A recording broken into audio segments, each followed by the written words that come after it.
Shalom Bapak Ibu Saudara yang dikasihi Tuhan. Seri pengajaran hari ini berjudul Mengapa Beriman kepada Yesus.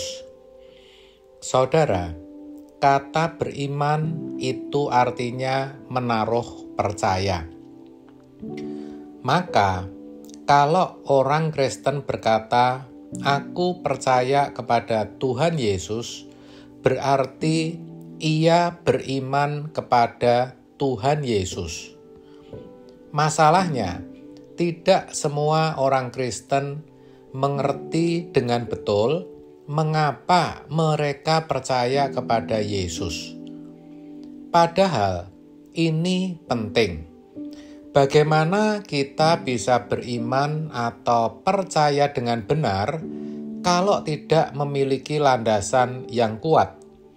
Dengan kata lain, bagaimana kita bisa memiliki iman yang benar kalau kita tidak mengerti kenapa kita percaya kepada Tuhan Yesus?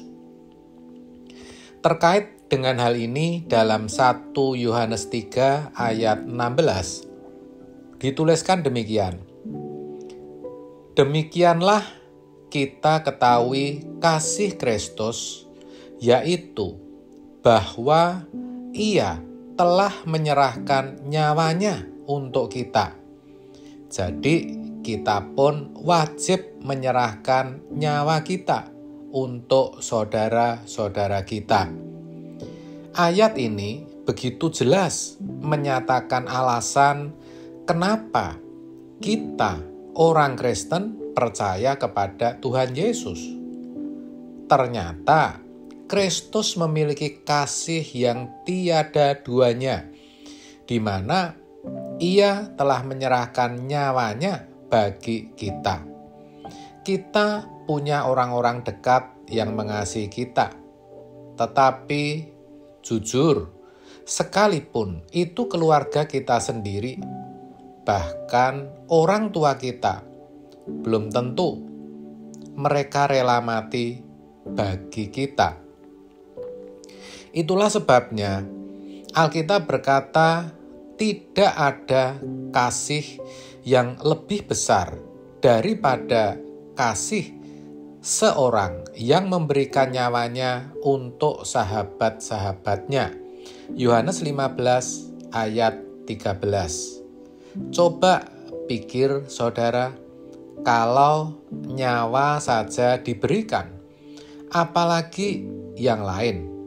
Kalau cuma kebutuhan hidup selama menumpang di bumi ini, tidak mungkin kita diterlantarkan.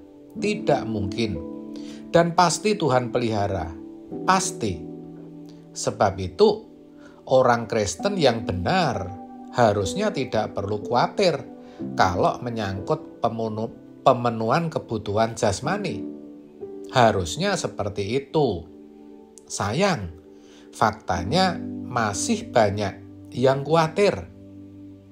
Pertanyaannya, kenapa bisa seperti itu? Kenapa bisa khawatir? Jawabnya, karena imannya belum benar. Kenapa belum benar imannya?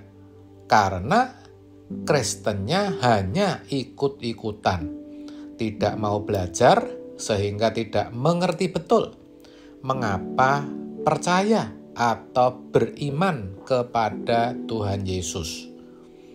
Mazmur 37 ayat 5 berkata, serahkanlah hidupmu kepada Tuhan dan percayalah kepadanya dan Ia akan bertindak. Selain itu, kita juga harus mengerti bahwa Yesus memberikan nyawanya bagi kita itu bukan tanpa tujuan. Tetapi Ia lakukan itu demi menggantikan hukuman dosa yang seharusnya kita alami sebagai orang berdosa. Dosa kita ditebus. Ia rela memikul dosa kita supaya kita sembuh dari penyakit dosa.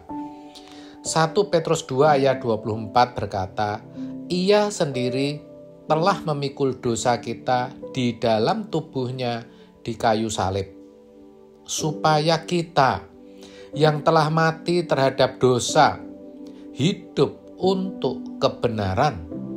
Oleh bilur-bilurnya kamu telah sembuh. Jadi ayat ini sangat jelas mengatakan bahwa kita telah sembuh dari penyakit dosa kita. Ini suatu hal yang luar biasa. Sayang sekali, kebanyakan orang Kristen menganggap ini biasa dan sepertinya mereka layak menerimanya. Memang tidak diucapkan melalui mulut, tapi dari sikap hidupnya kita bisa melihat bahwa sepertinya pengorbanan Tuhan Yesus itu bukan sesuatu yang besar yang membawa sukacita sehingga mereka tidak menghargainya sama sekali. Padahal dosa itu lebih ganas dari virus COVID. Dosa itu mudah sekali menyebar, lebih mudah menyebar daripada kanker ganas. Dosa itu menular, bahkan membinasakan. Jadi tidak sekedar membunuh, tapi membinasakan, membuat keterpisahan dengan Allah untuk selama-lamanya, menjadikan seseorang menjadi sampah abadi di api kekal. Dan itu semua dipikul oleh Yesus melalui kematiannya di kayu salib. Jadi sesungguhnya betapa besar jasa Kristus Yesus bagi kita. Kita yang harusnya binasa menjadi berpeluang untuk hidup, memiliki potensi untuk kembali menjalin persekutuan yang kekal dengan Bapa di surga. Semua itu karena Yesus memberikan nyawanya bagi kita. Itulah alasannya mengapa kita mesti beriman atau percaya kepada Yesus. Ini harus kita mengerti betul. Saya percaya ketika kita mengerti mengapa kita beriman kepada Tuhan Yesus, pasti kita akan beriman dengan benar. Orang yang beriman dengan benar, ia pasti akan selalu berusaha untuk menyenangkan hati Tuhan sepanjang hidupnya. Dan orang-orang seperti inilah orang-orang yang dikasihi Tuhan dan kelak pasti akan dikumpulkan, bahkan akan dimuliakan bersama-sama dengan Dia di surga. Amin. Tuhan Yesus memberkati.